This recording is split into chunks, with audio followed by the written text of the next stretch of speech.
അനന്തകൃഷ്ണന്റെ പകുതി വില തട്ടിപ്പിൽ കുടുങ്ങിയത് നിരവധി പേർ. പറവൂർ പരാതിക്കാർ ആക്ഷൻ കൗൺസിൽ രൂപീകരിച്ചു. തട്ടിപ്പിന് ഇരയായവരിലേറെയും സ്ത്രീകളാണ്. പറവൂരിൽ നിന്ന് രേഷ്മ ബാബു തയ്യാറാക്കിയ റിപ്പോർട്ടിലേക്ക്.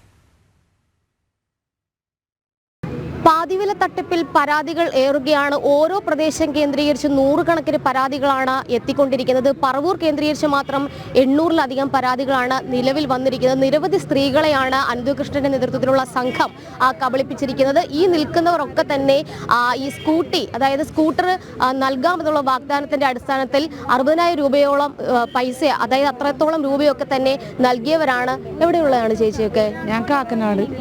എങ്ങനെയായിരുന്നു ഈ ഒരു ക്യാഷ് കൊടുത്തിട്ടുള്ള ഒരു സംവിധാനം? എങ്ങനെയായിരുന്നു? അല്ല, ഇതിന്റെ ബോർഡും എല്ലാം മൊത്തത്തിലുണ്ടായല്ലോ. അപ്പം നമ്മുടെ വീടിൻ്റെ അടുത്ത് ഒരു ചേച്ചിക്ക് കിട്ടിയിട്ടുണ്ട്, പിന്നെ എൻ്റെ ഒരു കൂട്ടുകാരൻ്റെ വൈഫിന് കിട്ടി.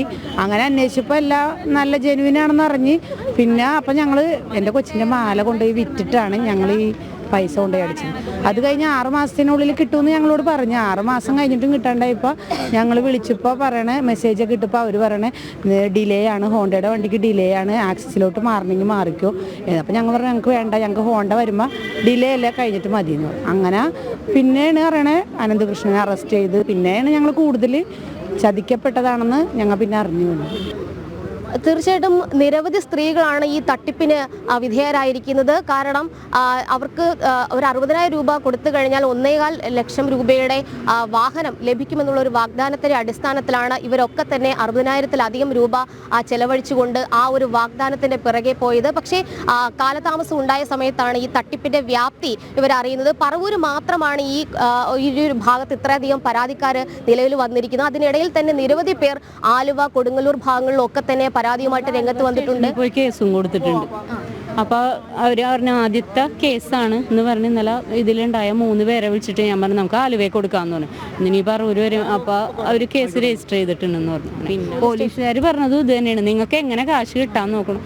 അതുപോലെ ഞങ്ങൾക്ക് മേടിച്ചു തരാനൊന്നും പറ്റൂല, കേസ് എടുക്കാനേ പറ്റുള്ളൂ. നിങ്ങൾ വേണമെങ്കിൽ ആക്ഷൻ കൗൺസിൽ ഉണ്ടാക്കിയിട്ട് അങ്ങനെ വാങ്ങിയെടുക്കാൻ പറ്റുമെങ്കിൽ കിട്ടണ പ്രതീക്ഷയില്ല. ഇങ്ങനെ സാധാരണക്കാരിങ്ങനെ പറ്റിക്കണത് ഒരു ഇതില്ലേ. സാധാരണക്കാരന് എന്തെങ്കിലും ഒരു ഇത് തുടങ്ങുമ്പോൾ ആൾക്കാർ എത്ര കൊടി പിടിച്ച് വരും, എന്തൊക്കെ നിയമങ്ങളായിട്ട് വരും. ഇവർ ഇത്രയും ലോകത്തുള്ളവരെ പറ്റിച്ചുകൊണ്ടിരുന്നപ്പോൾ ഇതാരും അറിയുന്നുണ്ടായില്ലേ. അത് തന്നെ ഞങ്ങളെപ്പോലുള്ള സ്ത്രീകൾ അതിനെ ആദ്യം വണ്ടി കിട്ടിയവർ പറയാണ് അവരൊക്കെ നല്ല ക്യാഷുള്ള ടീമായിരുന്നു, കാറിന് വന്നും അല്ലാതെ നല്ല ക്യാഷുള്ള ടീമാണ് വന്നു പോയെന്ന്. ഫസ്റ്റ് ചെന്നവർക്ക് വണ്ടി കൊടുത്തിട്ടില്ല, രണ്ടാമത് ഇതുമാതിരി വണ്ടി കൊടുക്കുന്നുണ്ടെന്ന് പറയുമ്പോൾ ആ ഇടണോരുടെ കാശും ഈ കാശും കൂടെ കൂട്ടിയിട്ട് ഒരു 10 പേർക്ക് കൊടുക്കാം. നിലവിൽ പരാതിയുമായിട്ട് മുന്നോട്ട് പോകും.